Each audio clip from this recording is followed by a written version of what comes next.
All right, guys, here we go, chapter 2. The Path in the Woods. Goodbye, Red. Take care of Granny, Papa called as he smacked the reins on the mule.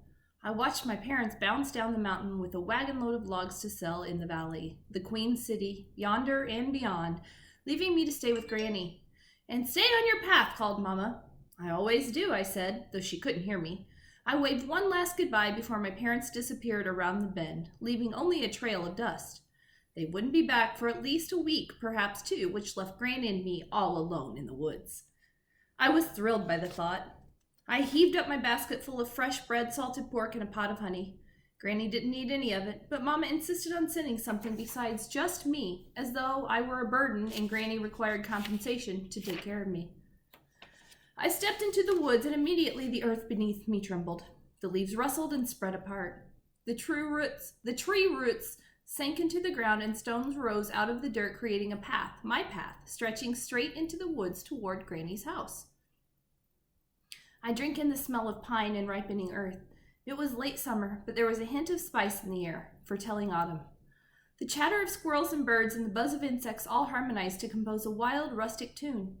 A crow landed on a branch near my head and made an off-key squawk and a complaint that he was hungry but couldn't find any mice. Well, what do you want me to do about it? I said. I don't have a magnificent beak like you, nor wings to fly. He squawked in annoyance and flew away. I can understand most creatures in the woods, their chatter, their cries for food and shelter, or a mate. They don't have words, not like humans, but the meanings of their sounds and movements ripple through me. It's almost like a smell. Anyone can smell onions or basil and know exactly what it is without words or sight. That's how it feels when the animals speak. They make a sound and I know what it means. Granny says this is part of my magic. I say it's just proof of my beastly nature. I came to the tree that marked the way to my honey hive.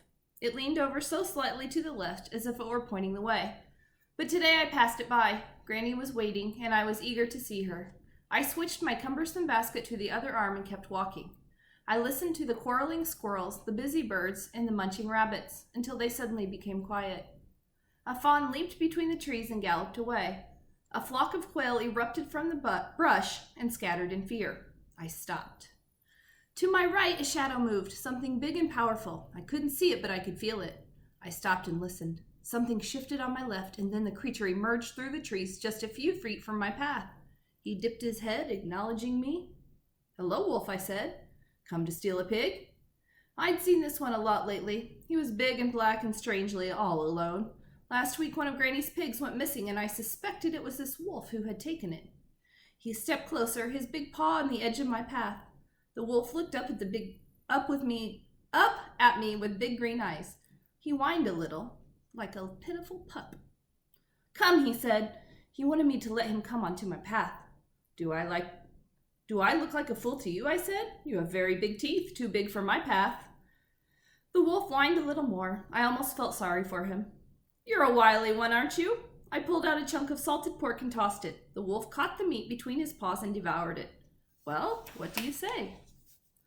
The wolf did not thank me, he never did, though I'd given him plenty of food in the past, offerings meant to keep him away from Granny's pigs and chickens. The wolf whined again, pawing at the edge of the path. Come, that was all he ever said, come. He pleaded for me to let him on my path, and for me to leave my path and follow him. I wouldn't, of course, but part of me did wonder what it would be like to run through the woods with a wolf. Wild, exciting, dangerous. I wished the wolf would speak to me a little more at least. Other animals were simple and I understood them simply, but not this wolf. I sensed his depth and complexity, a web of thought and emotions that I couldn't fully access. I believed he had words and thoughts every bit as intelligent as mine, and I wanted to know what they were. Something deeper in the trees creaked, leaves rustled. The wolf stiffened, then bolted away just as an arrow shot onto the edge of my path, right where the wolf had been. An old man stumbled out of the trees. He held a bow and arrow and swung it around in all directions, searching for his prey. It was Horst, the huntsman. Which way did he go? Horst said in a ragged, breathy voice. Who? I asked. His eyes darted around. The wolf. I just saw him now. He went that way, I said, but I don't think you'll catch him. Horst stomped his foot and dust billowed off him. I'd never been this close to the huntsman before. Old was not the right word for him. He was ancient. His skin was ashen, his beard long and grizzled. He was covered head to foot in the skins and furs of all the beasts of the woods, relics of his earlier days as a strong and able huntsman, though I doubted he could catch a rabbit now. "I'll catch him," he said. "I'll catch him like I caught all the others." "Got to use your brains. See?" He pointed to his head. "Have to be patient. That wolf is a wily beast full of tricks, but old Horse knows a thing or two." Horse lowered his bow and looked at me. He started as though seeing me for the first time. "What are you doing in the woods? This is no place for a little girl." "I'm here all the time," I said. "My granny lives in the woods." "Your granny? Rose Red?" "Oh, yes, the witch," he said. Witch, casually, the way he might say the baker or the miller. "I was thinking of paying her a visit," said Horst. "See if she can help me with this stiffness in my knee." He tried to move his knee around, and it creaked and cracked like a rusty hinge. A rabbit sprang from the bush. Horst swung around and shot an arrow, but missed. "Rats!" He hobbled after the rabbit, muttering curses beneath his breath. Poor Horst, he wasn't much of a huntsman. I sighed and kept walking, switching the